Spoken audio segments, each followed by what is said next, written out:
Assalamualaikum warahmatullahi wabarakatuh. Masih bersama saya kolektor pemula.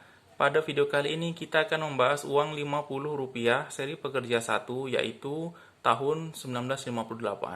Bagi teman-teman yang baru saja melihat video ini, jangan lupa untuk like, comment, and subscribe ya, supaya teman-teman bisa terus bertambah pengetahuan tentang uang kuno. Nah, kita cek fakta dari uang kuno ini ya. Uang Rp50 seri pekerja ini belum begitu langka karena ada versi 2-nya yaitu seri pekerja 2. Untuk mendapatkan kondisi gres seperti ini juga belum begitu sulit. Jadi teman-teman yang baru memulai ngoleksi uang kuno untuk mendapatkan kondisi bagusnya terus tahunnya sudah tua, bisa diawali dengan uang 50 pekerja ini. Ini bagian depannya ya. Bagian depannya ini ada wanita yang sedang menggulung benang ya, menggulung benang. Ini watermarknya ada banteng, terus tanda pengaman, ini benang pengamannya.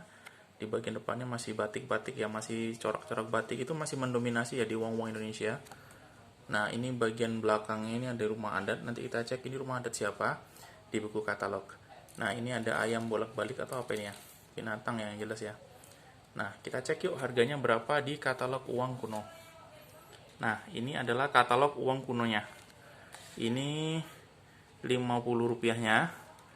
Nah, di bagian depannya bergambar ini wanita pemintal ya, pemintal wanita. Lalu bagian belakangnya itu lumbung padi. Oh, ini lumbung padi nih, lumbung padi ya. Lumbung padi. Nah, berapa sih harganya gitu ya?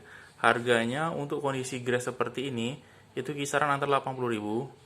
Kondisi biasanya 30.000 dan kondisi jeleknya 15.000. Nah, harga gres ini kalau misalnya up 20% itu wajar ya, karena mengikuti harga pasar.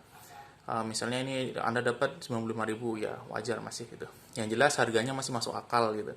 Nggak gila-gilaan, mentang-mentang ini uang kuno nanti dijualnya puluhan juta sama teman-teman. Ya nggak masuk akal seperti itu. Kita realistis saja, kalau untuk bermain uang kuno itu ya ada katalognya. Jadi harganya tidak sembarangan ya teman-teman.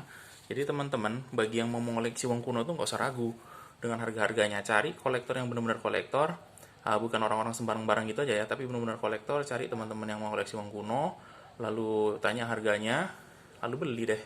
Atau di toko-toko online juga sudah mulai banyak tuh kolektor-kolektor yang menjual di sana dengan harga-harga yang lumrah. Nah, ini uang Rp50 ini uh, dalam keadaan gres ya. Ini plastik pelindung, lihat itu belum ada lipat, belum ada noda ya, masih benar-benar gres, jadi layak untuk dikoleksi. Terima kasih sudah menonton video ini. Jangan lupa untuk like, comment, and subscribe supaya teman-teman bertambah ilmu pengetahuannya. Wassalamualaikum warahmatullahi wabarakatuh.